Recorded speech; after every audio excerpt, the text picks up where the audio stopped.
All right, let's dive into a story from way back when. It all kicks off with a meal. And believe it or not, this one meal was so controversial it almost tore a brand new movement completely in two. What started as this huge crisis of hospitality, well, it unexpectedly became the spark for a global faith. I know, it sounds kind of crazy to us now, doesn't it? A meal threatening to tear everything down? But that was the central question on everyone's mind.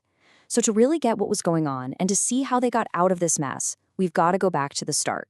Back to a leader who found himself in some seriously hot water. So, our story really begins with the Apostle Peter.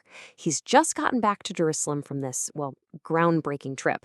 But instead of getting a hero's welcome, he basically walks right into an ambush.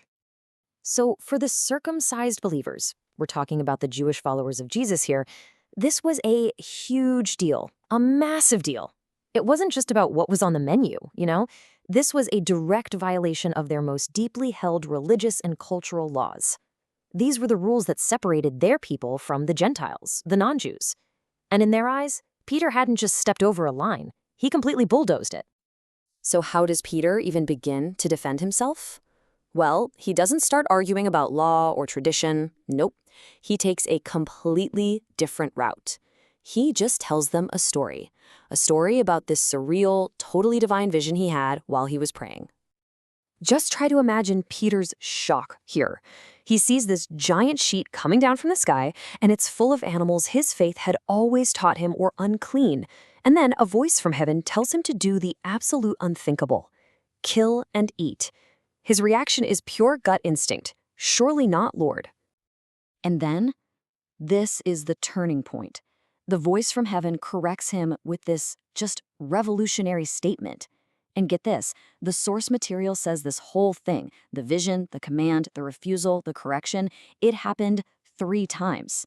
This message was being hammered home with undeniable divine authority. The real takeaway here is that God was completely redefining the concept of clean and unclean, not just about food, but about people. So, the second that vision ends, bam, reality kicks in. Peter's new perspective gets put to the test immediately. The source tells us, right then, 3 men show up at his door. And they weren't Jewish. They were Gentiles, sent all the way from the city of Caesarea. And here it is, the confirmation. The Spirit gives Peter a direct order: go with these men. No hesitation. He's being told to break the very taboo his vision had just dealt with. So what does he do? He obeys. And to make sure he has witnesses, he brings 6 of his Jewish friends along. And together, they all walk right into a Gentile's house, something that was just totally unheard of. Now this right here, this is Peter's knockout argument. He explains that while he was speaking to the Gentiles, he actually witnessed the Holy Spirit fall on them in the exact same way it had fallen on him and the other Jewish believers at the very beginning. It was the same gift, given to 2 totally different groups with 0 distinction. I mean, that's undeniable proof that God wasn't playing favorites. And this is the climax of his entire defense. After laying out all the evidence, the vision, the Spirit's command, seeing the same gift with his own eyes, he just asks this unanswerable question. He's basically saying, look, this wasn't my idea. I was just following God's lead.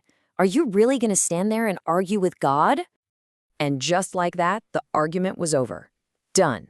The critics were totally silenced. But it was more than that. They were actually converted to this new way of thinking. They went from pointing fingers to praising God, realizing that God was officially opening the doors to everyone. But here's the really amazing part. While all this debate was happening with the leadership in Jerusalem, the very idea they were arguing about was already exploding hundreds of miles away in a city called Antioch. This just proves the movement was growing organically, from the ground up, not being dictated from the top down. So here's how it all went down. It started with persecution, which ironically scattered the believers all over the place. At first, they only shared their message with other Jews, but then in this big multicultural city of Antioch, a few brave folks from Cyprus and Cyrene decided to try something new. They started talking to Greeks, and the response was just incredible. A brand new movement was born.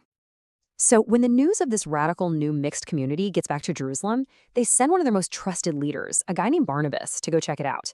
They were basically playing catch up to what God was already doing on the ground.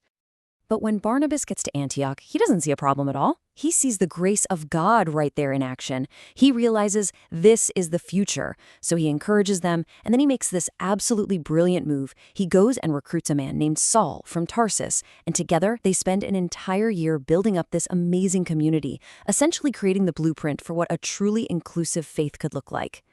And it was right here, in this mixed, multicultural church in Antioch, that a new name was born: Christians. This is so important.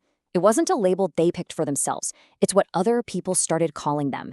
And it signified a completely new identity, one that went beyond all the old ethnic and religious lines. You weren't just a Jewish believer or a Greek believer anymore. You were a Christian. The whole story comes full circle with one last test. A prophet shows up and predicts this devastating famine that's going to hit the whole Roman world, and it's going to be especially hard on the original believers back in Judea. This crisis is about to test the very fabric of this new, unified movement. So what does this new, vibrant church in Antioch do? Without hesitation, they decide to help. Every single person gives what they can, and they send Barnabas and Saul to deliver the aid to their spiritual family back in Judea. Now, this wasn't just charity. It was a profound act of unity. It was the practical proof of the theological point Peter had just won back in Jerusalem. And so, a story that began with a huge fight over sharing a meal with outsiders ends with a generous gift of food that solidifies the bond between them. The very controversy that threatened to split the movement apart was transformed into the very thing that proved its unity. It's a pretty powerful transformation, isn't it? All sparked by a single shift in perspective. It really makes you wonder, what other borders could we cross today if we were just willing to see things in a new light?